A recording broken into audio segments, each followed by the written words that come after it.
Chaos.radio. Music, podcasts, entertainment.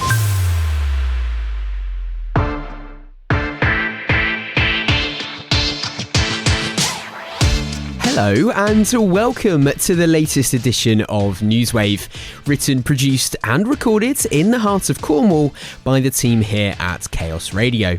I'm your host, Tom Howe, and I'll be guiding you through some of the insightful guests and exciting news content that we've enjoyed across Chaos Radio this past week. On today's show, we take a trip to the recent St Austell Fire Station Open Day, listening back to some of the highlights from our visit, where families enjoyed live demos, face painting, a barbecue, and met their local emergency services, all in support of Little Harbour Hospice and the firefighters' charity. We check in with Kevin Dyer, President, and Sonya Rogers, Treasurer of St Austell Camera Club, who have been bringing together photography enthusiasts of all levels to learn, share and showcase their work. As well as that, we hear from Adrian Elliott, one of the organisers of the Watergate Bay Sprint, which returns to Newquay this weekend and features all sorts of cars, from road cars to full-blown race cars, competing in a special closed road challenge on the North Cornish coast between Newquay and Padstow. NEWSWAVE. But first this week, St Austell Community Fire Station threw open its doors last Saturday for a fun-filled open day. Crowds were treated to live demos, face painting, a barbecue, and the chance to meet their local emergency services. It was all in aid of two brilliant causes, Little Harbour Children's Hospice and the firefighters' charity, with a community raffle including prizes that ranged from Eden Sessions tickets, very nice, to a weekend at Penshoe and Sands, very nice indeed, golf days, also very nice, and much more besides. Entries began at just £1, with all proceeds going to good causes. Do search St Austell Community Fire Station for all the details. Here to explain more, though, about the makeup of the day and why it's so important is organiser and watch manager Andrew Breyer. He's going to be followed by firefighter Jay Curtis, who actually passed out the day before to become a firefighter, Emily Harding, a fundraiser for the firefighters' charity, John Penlerick of Cornwall Blood Bikes, and Andy Edmonds from Roll 1 Medical and Rescue CIC. But first, Andrew Breyer. NEWSWAVE. As usual, community of St Austell come out in force to support us. We've got everything down here today. We've got other blue light services, we've got the police, we've got the ambulance, we've got Coast Guard, we've got Tri-Service, we've got the blood bikes, we've got obviously lots of hour specials from Cornwall Fire and Rescue Service. We've got the aerial ladder platform from Newquay. I know, I'm looking forward to going up on that one again. Absolutely, I was up there last year. It was brilliant. And also the most important thing, you've got cake. We got loads of cake. Yeah. Lots of cake inside. Absolutely important. So here it's also about getting the community together, but it's also about raising funds for two important charities. So do you want to tell us a little bit about them? So yeah, first of all, everything we do when we do any kind of community event raising money, it's always for the firefighters' charity. That's a national charity that basically look after serving and retired firefighters for many different things, physical and mental. So if we have physical injuries, there are places we can go, we can get physiotherapy, we can get treatment, we can have rehab. Mentally, there are crisis lines open for us. You know, we do have to see incidents we don't like to see. Things affect people in different ways, so we've got lots of support there with the firefighters' charity, so we always raise as much money as we can. And then the second one, which is close to the hearts of all of us here at St Austell, is Little Harbour, the hospice. Again, we've had a visit there as a watch. A load of burly firefighters went in, and then a load of guys in tears came out, because realising just what they do and the care and the support that they give to children and to families and to brothers and sisters is unbelievable. So it's fantastic. We've supported them on a number of occasions, and we're doing it again this year. And also, by way of support, there's a fantastic raffle. Do you want to talk us through some of the prizes? Oh, you've got me now. Oh. Yeah, there are lots. We're going to say there are lots of prizes. There are lots of amazing prizes. Mm-hmm. I know a few of them. We've got weekends away. We've got Eden Session tickets. Wow. We've got loads of things donated from businesses in St Austell and surrounding areas. If you go on the website, on the Facebook page, they're all listed there. And yeah, you've got a great chance of winning. I know, and you can do it by QR code. I saw a little poster outside as well. You can buy your tickets here in cash. You can go on the Facebook page. There's a QR code. There's many different ways. So even if you're not here today, you can go on the Facebook page. You can get yourself in the raffle. So fire people, you are always busy throughout the year. Obviously, barbecue season and making people aware to extinguish your barbecues correctly. So is there any sort of public service announcements you would like to put out to people during this season? So obviously we've come to the end of summer officially. Everyone's back at school, everyone's back at work. You can't have missed the wildfires around the country. We've not had it too bad here in Cornwall, but there's still the risk of it. Even though we've had a lot of rain, the gorse is still dry. So yeah, putting your barbecue out if you're using it, discarding of smoking materials properly, no naked flames out in the countryside, that kind of thing. Yeah, just basically common sense things that sometimes when we're enjoying ourselves, we don't always think about. And of course, with everybody going back to school and you're thinking about a new season, it's also important to test those all-important fire alarms at home, isn't it? Always, as we push that all the time. Test your smoke alarms. Have a look up on the ceiling at home, see if you've got one. If you haven't, get in touch with the fire station, have a look on Cornwall Fire's website. They can put you through to your nearest fire station. And if you qualify for a free one, then we'll come out and put a free smoke alarm up. We'll give you CO detectors. We'll give you the fire safety advice that you need to keep yourself safe, your family safe. And sometimes the information we give, it's really obvious to some people, but to others it's something they've not thought of. And if we can do that and help, then again, that's a massive part of our role in the community. No, that's the first port, isn't it? So if you can detect a fire in your home early and get the fire crew to you, that's half the job done. That's half the battle, isn't it? Exactly, yeah. I mean, we turn out to people's houses because it's gone beyond that point. If you can do everything right beforehand, I'm not saying you're going to put us out of business, but it means that you're going to save yourself a lot of harm and damage and save your property as well.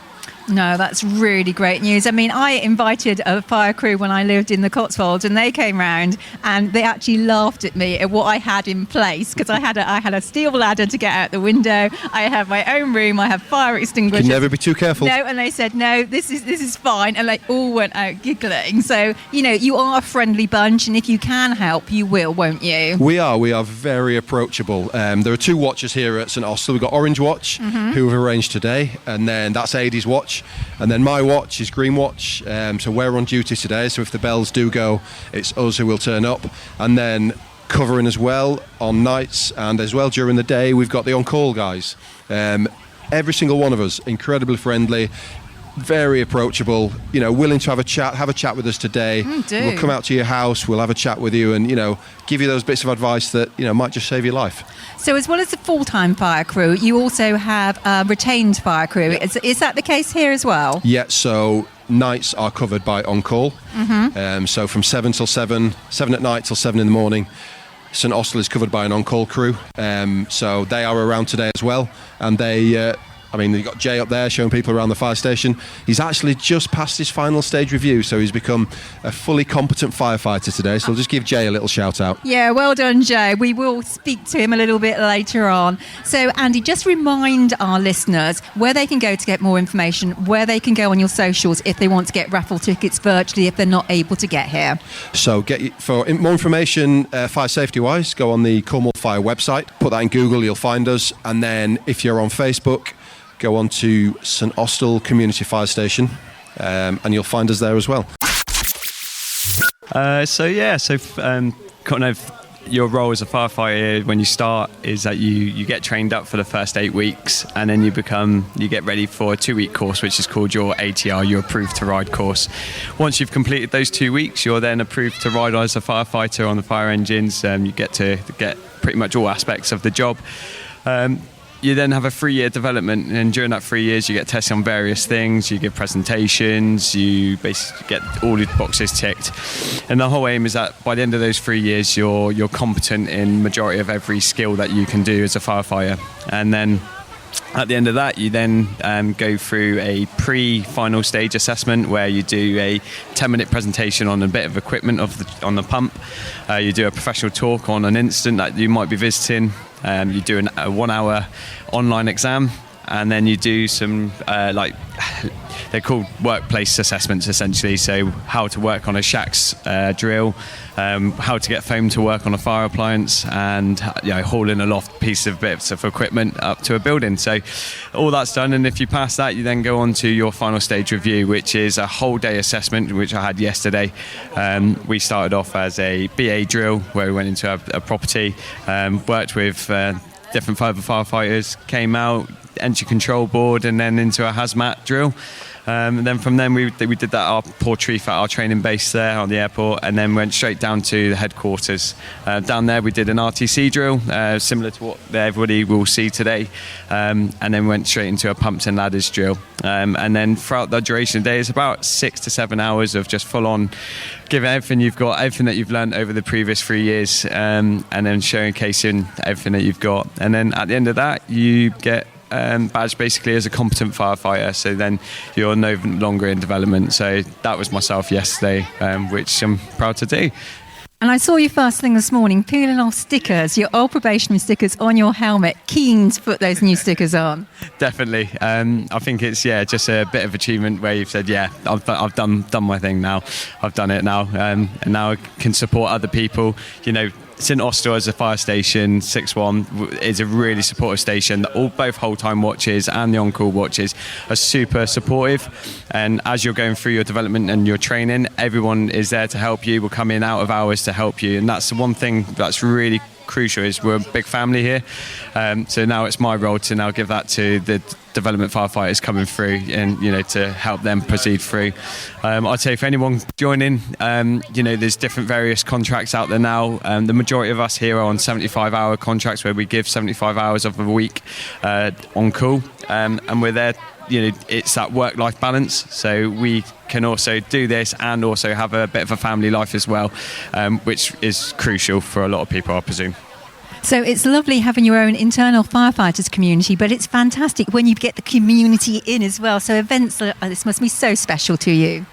Exactly that. It's a really good chance for to do some multi-organisation stuff here. So you've got the ambulance here, the police, the blood bikes. You've got even the tri-service here. It's so nice that all the organisations on a day like this can come together and work unison. Because essentially this is what we do on a day-to-day basis when we're on calls. Yeah, it was the Firefighters Charity, Veterans Foundation and the South West Coast Path Association. Goodness me. So did you meet your target? Yes, I did, and I got more than my target. Oh, that was incredible. And can people still donate towards that as well? Yeah, my Just Giving page is open for the next couple of months. So yeah, still trying to get as many donations as possible. Well, there's some incredible charities that support, but tell us, how many miles did you actually walk all in all on the South West Coast Path? So I think the official route is 632 miles. I was tracking it all on Strava, but I haven't been able to add up all the miles yet, but I think it was probably more about 700 miles. Did you count the steps you took as well? Yeah, I have, but again, I have not added them all up yet, so I'm looking forward to going back to seeing how many steps I actually did. Yeah, because you must have walked incredible amounts of steps. Yeah, there was a lot. I think my longest day was about 60,000 steps in one day. Can you imagine most people walk sort of, 10 to 20,000 steps per day on average, and then you walk all those. Yeah, it was a lot. How did you feel whilst you were doing it? Because it's a mean old challenge, isn't it? Really? It's a weird one. I think the first few days were the worst, but then your body just sort of gets used to it, and it's like, wow, this is my life now. So it's crazy how quickly you adapt to stuff like that and how you just get on with it. What was the different communities' response to your walk? Did you get that support from people around you? Yeah, people on the path, when I spoke to them about, just strangers, when I spoke to them about what I was doing, were really interested and really supportive. And the whole community, firefighting, strangers, even on social media as well, have been super supportive. Did you have a favourite moment to it all? Of course, it was being on Chaos Radio, of course, but What else can you think of any favourite moments you had? God, there were so many favourite moments. Just a few, like coming to St Austell was one of the best moments. The guys here have been incredibly supportive, taking me to the Eden Project, stuff like that, which was really special. Boardmasters was an experience. I ended up going to Boardmasters, which was interesting, good, but then I got COVID after that, which wasn't ideal. But then sort of like going through that was a good personal experience. And then, yeah, like there's so many. Would you do it again? Or something different? I think something different. I think there's so many interesting challenges to do. I think maybe in later life, maybe do it, but take it a bit steadier. Maybe stay in hotels more rather than camping and stuff. But yeah, I think I'll definitely come back to this part of the country because it's stunning. But I don't know if I'll do the South West Coast Path, or I'll definitely do sections of it again. Oh, Emily, it's been brilliant talking to you and meeting you in the flesh as well, because last time we were on Teams talking to each other. But congratulations on doing such an achievement, and please do check. Where can I find you on your socials? What are you on? So I'm on Instagram and Facebook, and the full name is Emily Jane Harding. There's not many Emily Jane Hardings on social media, so I'm not that difficult to find. Right, Cornwall Blood Banks is a 100% voluntary charity. By that, no one gets paid anything. It's 100% on donations, etc., from the public. We're an out-of-hours courier service, in effect, which we start at 5 in the evenings every weeknight and through till 7 in the morning. And at weekends, we start at 5 on Friday evenings. We go through till 7 on Monday mornings, and all bank holidays, Christmas, Easter, the whole lot. So what is the primary purpose? Obviously, it's delivering blood. So do you have to go and collect that from one place and just deliver it to a hospital? Is it always to hospitals, or? Yeah, but basically that's it. But it's not only blood. A lot of people are under the misapprehension that we only deal with blood. We deal with all sorts of pathology samples, controlled drugs, medication, medical equipment, patient notes, and donor breast milk. Wow. So, but it is all essential emergency requirements? Yes, indeed. And some of you might notice one of the bikes left just now, and that's gone off on a time-critical call for some medication for a hospital. Wow. What about organs? Is that done, or is that another service? No, we do nothing with organs because they don't do organ surgery at Trelisk. They do at Derriford, but not Trelisk. So, yeah. Okay. So how long has it actually been running now then in Cornwall? As Cornwall Blood Bikes, it's been running since 2015. In fact, our 10-year anniversary this year. Prior to that, from 2011, it was Cornwall Freewheelers, but it changed the name in 2015, and as it is now. Now, I noticed earlier when I came to see you that you're all riding these wonderful BMWs, K1200s. I know you said you've got some 1250s as well now. They are not cheap bikes to purchase, so presumably the charity needs to fundraise as much as possible in order to be able to provide this service. Yes, that's right. We've got 19, they're all BMWs, either 1200cc, 1250cc's. The majority of them have been donated to us by various organisations. We've got 5 bikes which have been donated by the Freemasons. There's 2 which have been donated by Ollangwella, the group from Newquay. A plug for this, if you want one of their CDs, is up on our stand. A wonderful group of guys. We got another one which was donated by 4 ladies who rode the Atlantic as part of the Talisker Whiskey Challenge. Oh, wow. And then we've got 2, we got a 5-year anniversary bike and a 10-year anniversary bike. Wow. We also do the air ambulance, so there's a bike called Henry John Surtees, number 1, and that one was donated partly to help us to do the Blood on Board, which is a 365-day-a-year event. Wow. So you've got the bikes, which, as you say, you need a lot of money to buy, but are donated.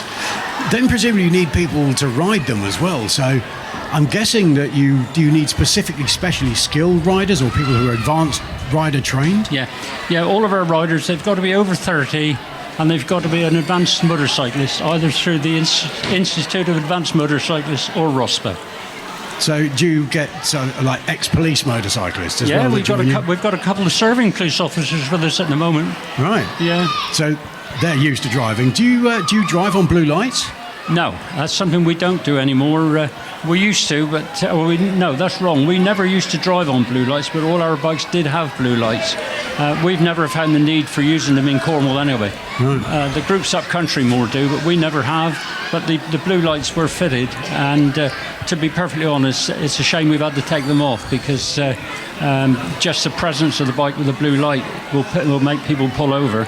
And the interesting thing is that some still have blue lights, and if we come across an accident, then we've got permission from the ex-chief constable to say, if you come across it, protect the scene until they get there.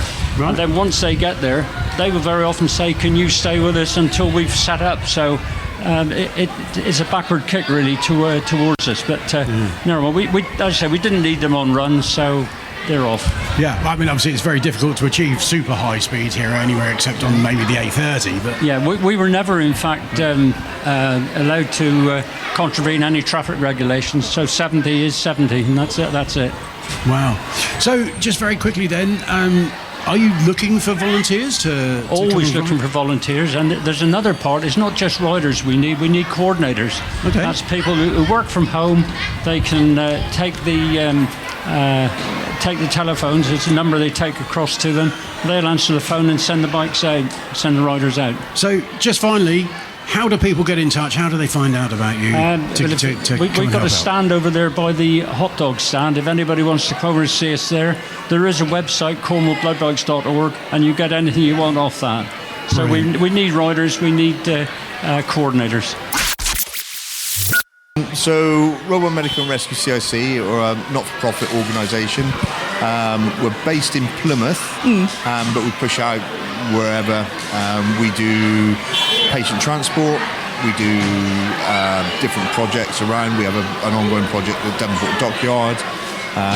We help where needed with the NHS Trust in resilience, if they need extra staff and all the rest of it, or extra vehicles. We take patient transfers and repatriations around the country, and there's a rescue element to the company as well.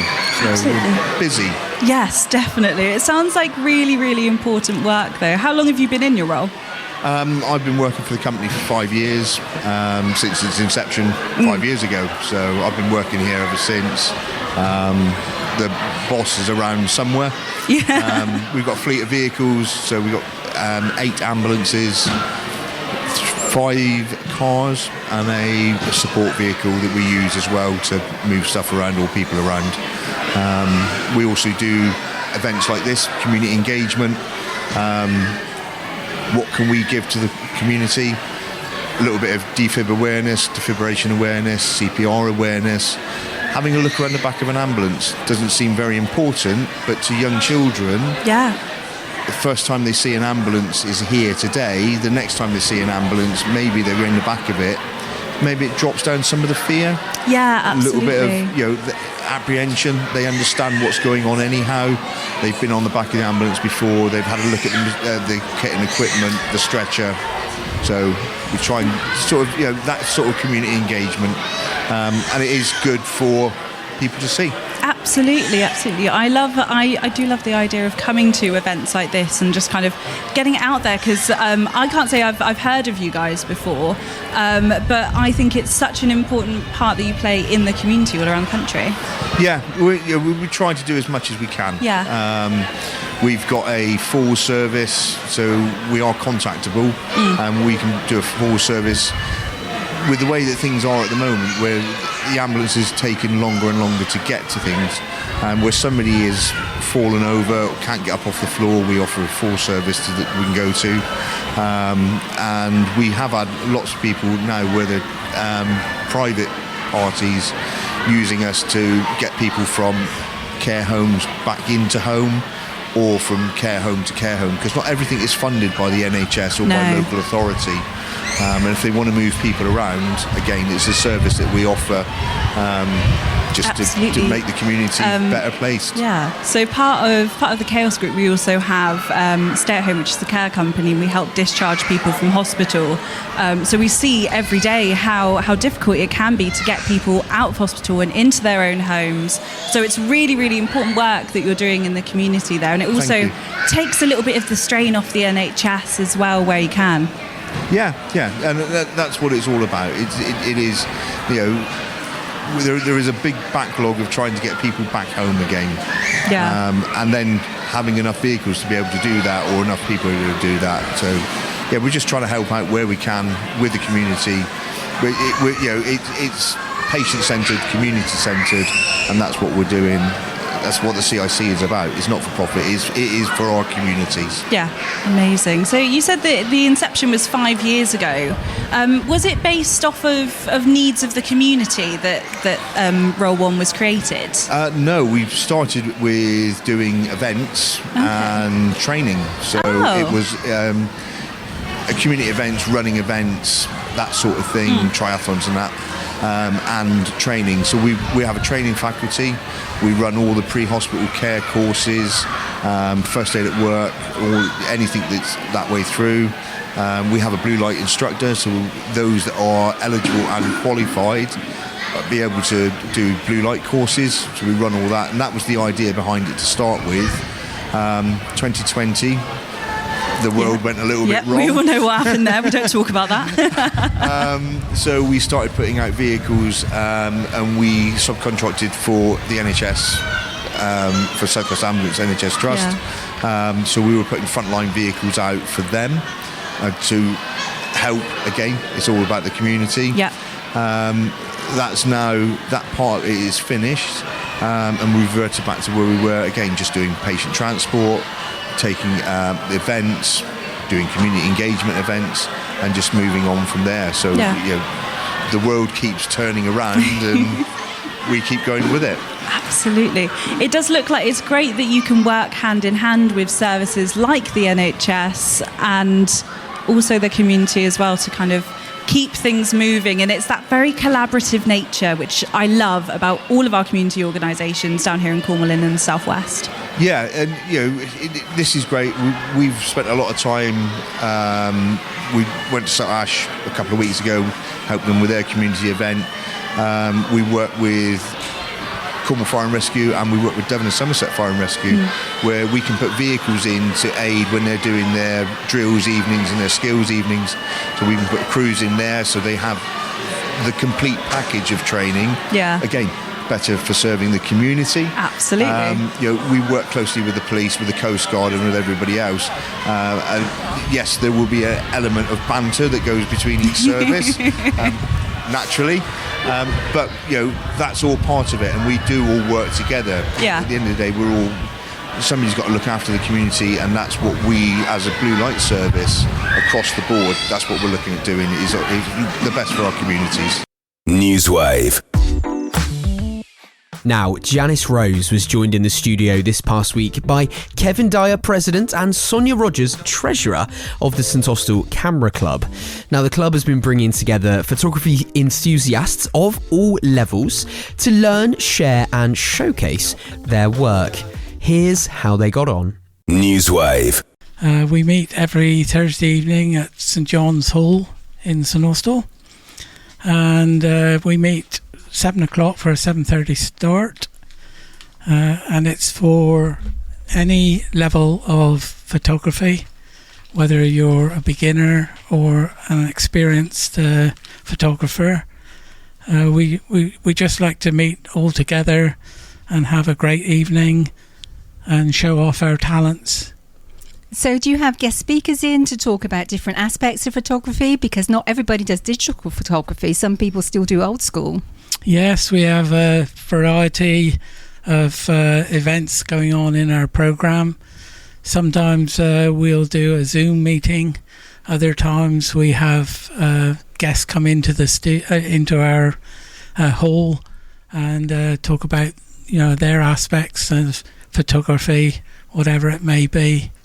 So do you ever go out en masse taking sort of photographs of a particular event? Yes, we do go out as well if we're asked to go to an event, we usually turn up, 2 or 3 of us or many more, and take photos of that actual event, and then we can put it on their website as well and get involved in all local activities, really. No, that's lovely. And of course, one person I met at a local event was this wonderful person who's going to come up to the microphone now. It is Sonya Rogers. Thank you so much for joining me today, and so lovely to see you at Geek Fest at the weekend. Yeah, hi Janice. Yeah, it was a happy accident. I think we bumped into each other there. I know. I was just taking a photograph or something. Oh, there's that Chaos lady. Oh, hello. Yeah, we're omnipresent, the Camera Club. It's just where you wouldn't expect to see us. I know. And what great photographs you did, especially of Jack Sparrow. I love that. It's gorgeous. They're so. These events, especially the Geek Fest, these people that choose to attend them, they love having their picture taken. So you kind of wave your camera in front of the face and say, "Can I take your picture?" And they go, "Oh yeah, where do you want me?" So we end up with a card full of photos, and they feel wonderful that people like what they've done for the day. No, it was so great to see you guys there. And talking about the club, you obviously get on well. You've got a great friendship group there. And do you welcome beginners, or is it mainly for experienced photographers like yourself? No, the club has changed over the years. It just evolves into different things. And this year especially, we've got new members. Last year we had brand new to photography. They're a little bit more experienced, and we've got new members again. And the oldies and the more experienced, they're just there. And it's in the conversations that you have in the club where you learn the most. It's not actually with the camera in your hand outside. And everybody wants to tell you about their camera, how better it is than your camera, the Nikon, the Canon, the Olympus. So the tips are flowing most weeks, even when it's not appropriate.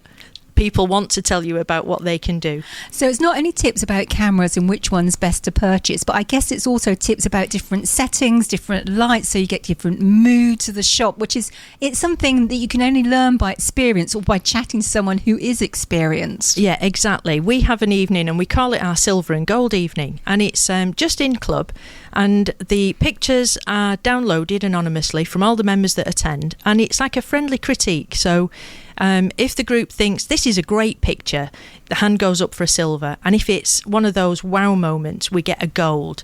But in between that, you'll get a comment to say, "Do you know what? If you'd have only stepped 2 steps to the left, that would have been amazing." And the photographer will say, "Do you know, I didn't think about that." And it's something as simple as that can make a massive difference. And you mentioned the light, yeah, always. And it's the questions then, what lens were you using? What time of day was it? And it's a conversation, but you learn so much more than reading a book or watching YouTube. And it's nice that you're able to offer the feedback as well, and it's taken in a friendly atmosphere, because sometimes people can feel, it's my work, because it is your baby. But it's great that you can offer that, because you want to improve, and it sounds like all your members want to improve as well. They do, and they're the first to be self-critical about their own image, is to say, "Oh, now it's up there, I'm a little bit embarrassed about that." But someone will say, "Hang on a minute, I love that." Someone else will say, "Well, I might not like the subject, but you've taken a cracking photograph there, so don't you worry. It's, maybe change your setting here, do that there." And it is that way. No one takes offence.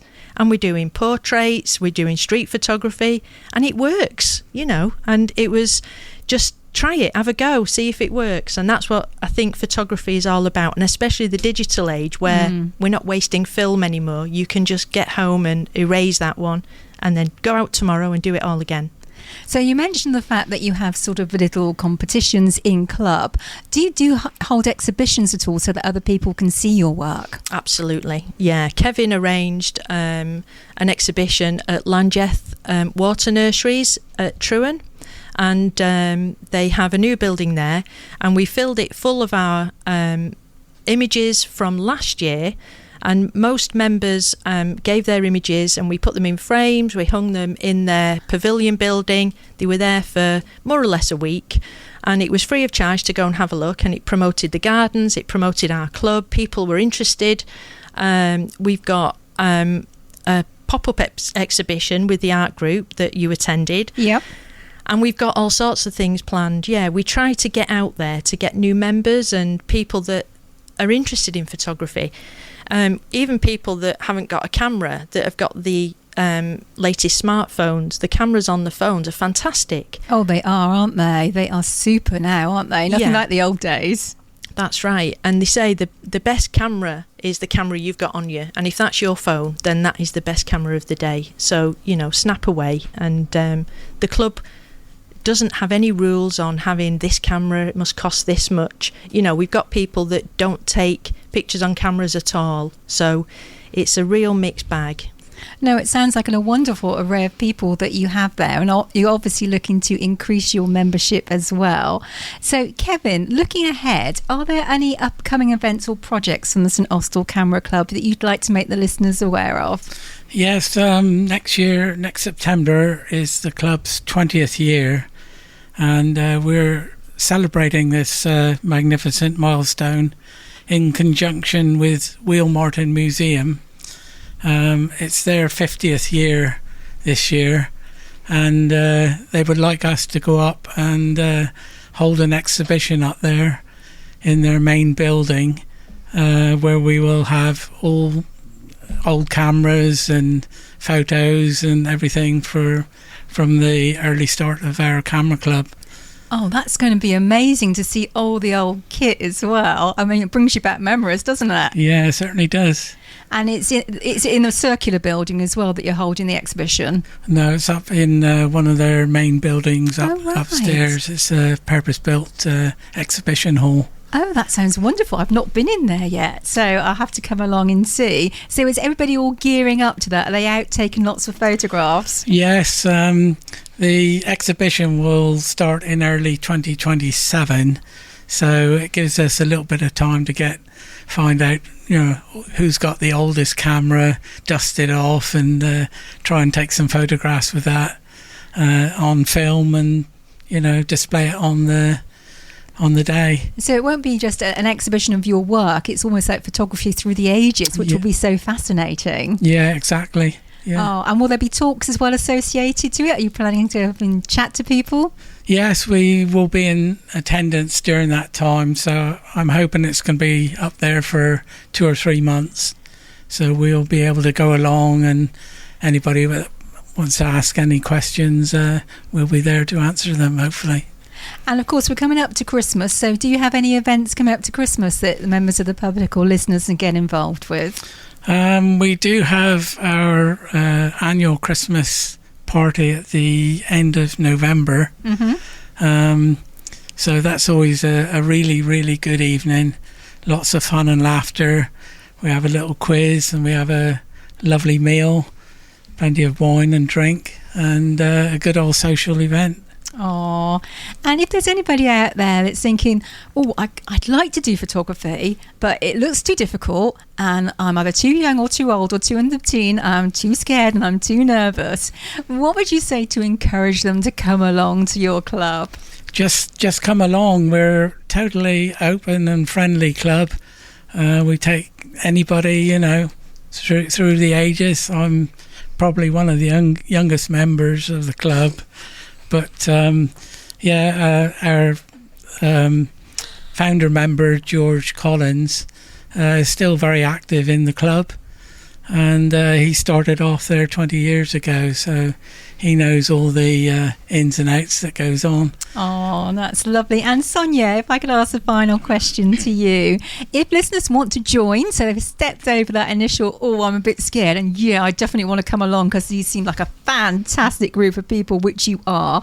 How do they go about it? Where do you meet? When do you meet? Tell us about your website and socials. Well, we've got a fantastic website. It's full of information. It's full of photographs. It's got so much information on there. Dig deep. You'll absolutely think this is the place for me. On a Thursday at St John's Hall in St Austell, we arrive around about 7 p.m. and we start each evening there at 7:30. Your first evening is free, and there's no expense spared. At half time, you get free tea, coffee and biscuits. Woohoo, I'm in. And the barista is here today, Haneen, and she will be conjuring up her fantastic coffee mixture for everyone. And then we have a membership fee of a yearly amount, and then we pay a couple of pounds a week on the door. We have, like Janice said earlier, we've got guest speakers, competitions, we have practical workshops where we can concentrate on certain techniques, and it's just so easy. It's a great space, it's big. You bring your camera and you say, can someone just show me how to do this? And inevitably they will. You'll be begging them to stop talking, to be honest. But yeah, just come along. It's a great hobby, and yes, it might be a little bit, you think, oh, it's a bit expensive, but no, you don't need expensive gear. Just come along. NEWSWAVE.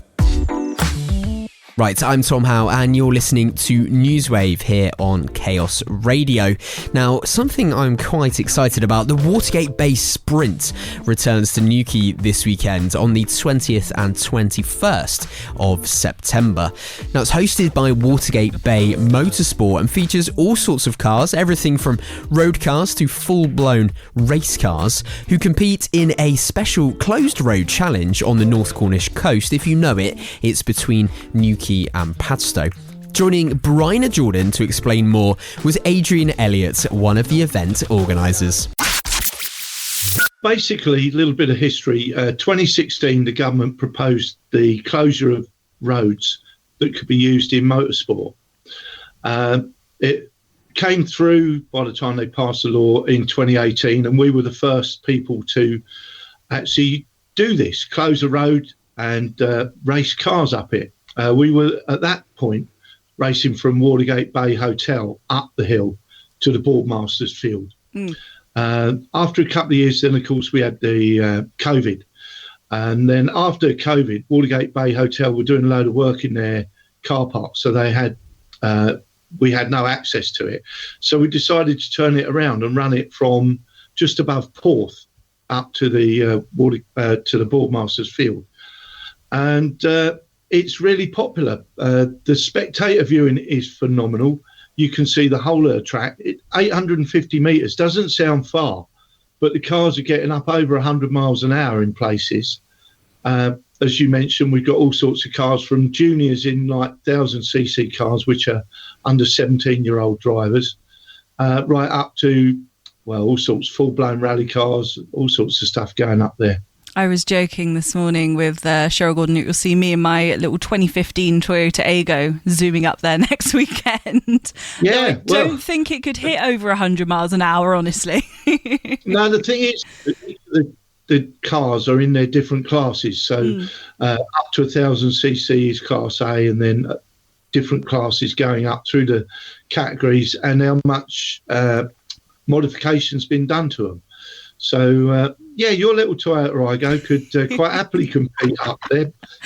Maybe you'll see me in there. You can get me in as a special competitor last minute. Well, unfortunately, you would need a Motorsport UK licence to come along and do it. But maybe next year, between now and then, we could get you started.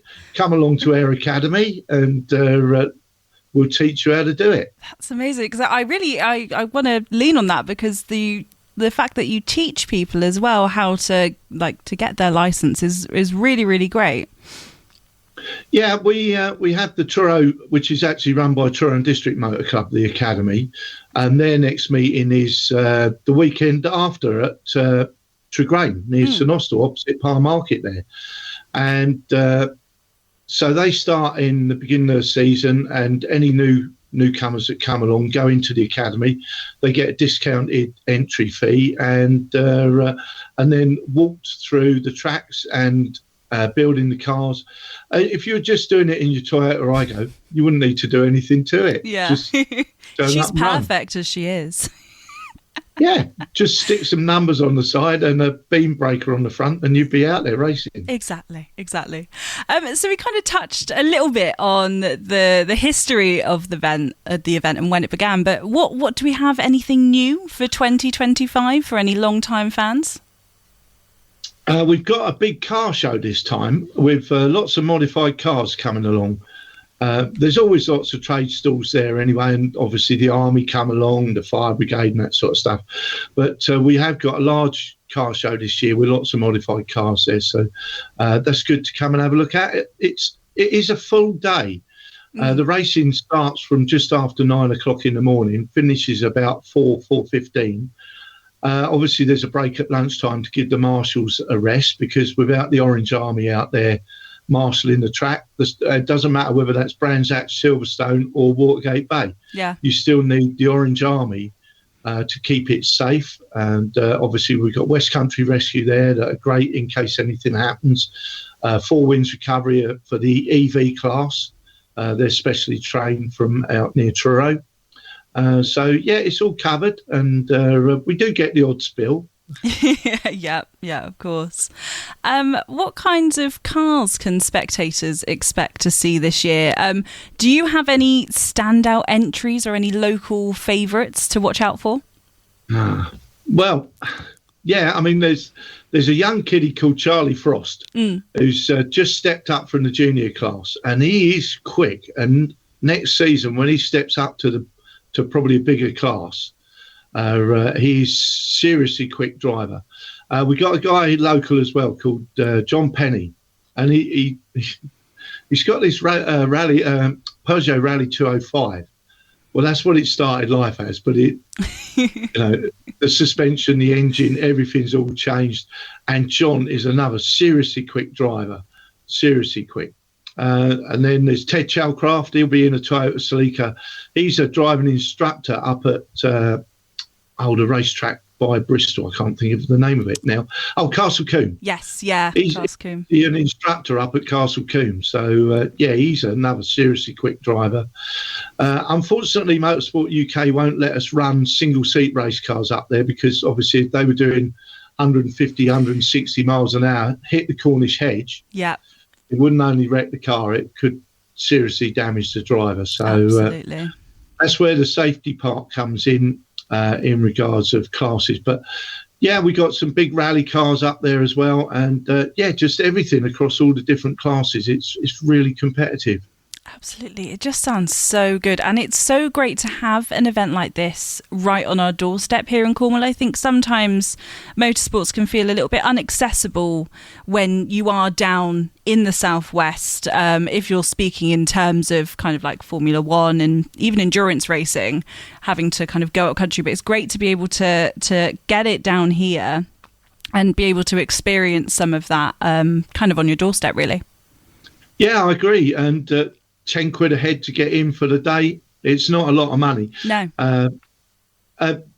In comparison to what the actual event costs to put on. To close a public road, they do make you jump through all the hoops and tick all the boxes. Absolutely.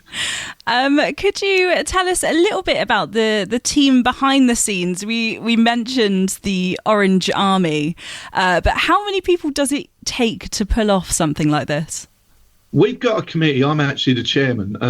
For my sins, I stuck my hand up and said, yeah, I'll be the chairman for this year. We've got a team of about 15 on the committee who work really hard right throughout the year. I'm not going to single anyone out because they all deserve the same praise. And then on the actual racing weekend, as I mentioned, the Orange Army, there's about 16 or 18 marshals, including the start line guys and the finish lines. Then we've got the timekeepers that come down, Southwest Timekeeping, that time each run. And then, as I mentioned, West Country Rescue, they're paramedics who specialise in motorsport. They can cut people out of cars and have done. At Castle Hill Climber about 6 or 7 years ago. A guy had a seriously bad accident, and he's what they didn't realise was his GoPro was still running on the roll bar, and it filmed the whole of it, and he was seriously injured. But when he kind of come out of hospital and watched it, he actually decided to put it up on YouTube. I'm not sure if it's still there, but it was there. Oh, wow. And so, yeah, West Country Rescue do a phenomenal job. And like I say, we've got electric vehicles running. Four Winds Recovery from over Truro. They're coming out. They will do any recovery with their magnificent Easy Track machine, which is unique again in the West Country.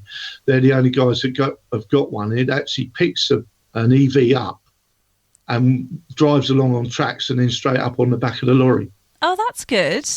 It's an amazing piece of kit. It really is. Obviously, you hope no one breaks down or has any issues, but it would be kind of cool to see that as well. Yeah, I think Rob will probably do a demonstration at lunchtime with it anyway, because unless you've actually been picked up by it, nobody's actually seen it in action. So it is a fantastic piece of kit. Absolutely. So this one, is this an event for kind of the hardcore motor fans, or would this be a good event if you're just interested in the world of racing? So I was raised on Formula One, but I've been wanting to kind of branch out a little bit more endurance, Le Mans, etc. Would this be a good event for me to kind of dip my toe in? Most definitely. The paddock is open to the public, so you can go in. I would say to people, if the drivers are head down, busy working away in their engine because they've had a problem on the run, leave them to it. Yeah. But all the other drivers are usually more than happy to tell you all about their cars. They love to tell you all about their cars. A lot of them will let you sit in it, and you can actually jump in and have your photograph taken. Get your partner to take your photograph. And the whole experience, it's a great day out for the family. The kids love that. They are the future of motorsport. When we're at places like Tregrain or Castle Hill Climb, which should be back next year with a bit of luck, then we got the single seat race cars there. And all the drivers with the single seaters love putting the kids in the car. That Charlie Frost that I mentioned earlier, he sat in the car in my mate's Pilbeam race car at the Royal Cornwall Show about 10 years ago, had the photo blown up into a poster on his wall, and that's his ambition, is to drive a single-seat race car, and he's already won the junior championship. What a lovely story. Now he's stepped up, he's 17, so he's stepping up into the adult class. He's also doing a bit of rallying as well. So, That's amazing. I think you pretty much sold me at the beginning there, where you said I might be able to get in a car and take a photo, because that is all I ever want to do, is just take a photo. I do also enjoy. It's the sound of it. I think for me, that's why I've seen Formula One in real life. Went up to Silverstone a few years ago. It's the sound of the cars that is like one of my favourite things. So we've spoken a little bit about it, but there is also a fundraising and a charity element to this event as well. Could you tell us a little bit more about that? Yeah, very much so. We've donated, I think it's something like 65,000 quid to Cornwall Air Ambulance. I read that.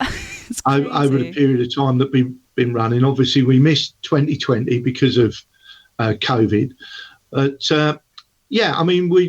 we have to have some money left in the bank so that we can still run the event next year. But we tried to give them a reasonable sum of money each year. We've also given to the local school down in Morgan, St Morgan, and the Lifesavers down at Watergate Bay. They've also had a donation over us, and several other smaller charities as well. So, we like to keep it local. But our air ambulance is our main one. Yeah. They are literally our neighbours over the other side of the road. Yes, they are. On the airfield. And, of course, now they've got their second air ambulance as well. It's fantastic. And it's a charity that is, I think, close to everybody in Cornwall's heart. Absolutely. Again, it was a first for Cornwall and a first in the country when the original air ambulance started. I actually used to know the pilot and the first paramedic. Really? And the first ever job was a lady with a broken leg down at Penzance, and they landed just off the beach and went down. She said, "This is amazing service. How long have you been doing this?" And she said, and they said to her, "Well, actually, you're our first casualty." And that's amazing. from that, it just goes from strength to strength each year. Absolutely. They have. We catch up with them regularly here on Chaos, and it's great to hear all of the amazing work that they're doing. For anyone thinking of coming along next weekend, what's the best way to get there, and what should someone bring or expect to do on the day? Right. Okay. Obviously, we've got the road closed between Porth and Watergate. Well, actually not Watergate, between Porth and Boardmasters. Yeah. So you need to come past Newquay Airport, up to the T-junction, turn left, and just follow the signs down into Watergate Bay, and then come up the hill and into the car park on the right-hand side. Bring along your deck chairs, sunscreen, because it's going to be really hot and sunny. Don't forget the sunscreen. Yeah. And you can bring a picnic, but there is catering on site. Wax are our main event sponsor, and they will be there looking after all the catering. We've got vintage ice cream there and cakes as well. It's a full-on event, and everybody's catered for. Absolutely, that sounds great. I'm even more sold on vintage ice cream and cakes there as well. Finally, Adrian, can you please just let us know how we can buy tickets, and how can we keep up to date with the event as well? Well, we have got a Facebook page, obviously, as everybody has, but probably the best way is our website, which is the 3 W's, and that is Watergate Bay. Watergate. I thought I'd better check because I always get this wrong. It's Watergate. It's watergatebaymotorsport.co.uk. NEWSWAVE. Okay, that's all we've got time for on this week's edition of NEWSWAVE. A big Chaos Radio thank you to St Austell Fire Station Open Day organiser and watch manager Andrew Breyer, firefighter Jay Curtis, Emily Harding, a fundraiser for the firefighters charity, John Penlerick of Cornwall Blood Bikes, and Andy Edmonds from Roll 1 Medical and Rescue CIC. To Kevin Dyer, President, and Sonya Rogers, Treasurer at St Austell Camera Club, and to Adrian Elliott, one of the organisers of the Watergate Bay Sprint. And as ever, a final thank you to you for listening and helping support local journalism to thrive.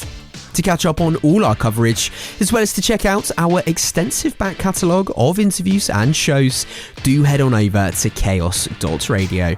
And remember, if you have a local news story that you'd like to share with us, email news@chaos.radio or search Chaos Radio UK across socials.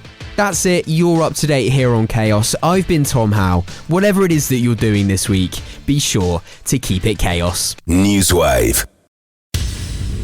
Chaos.radio. Music, podcasts, entertainment.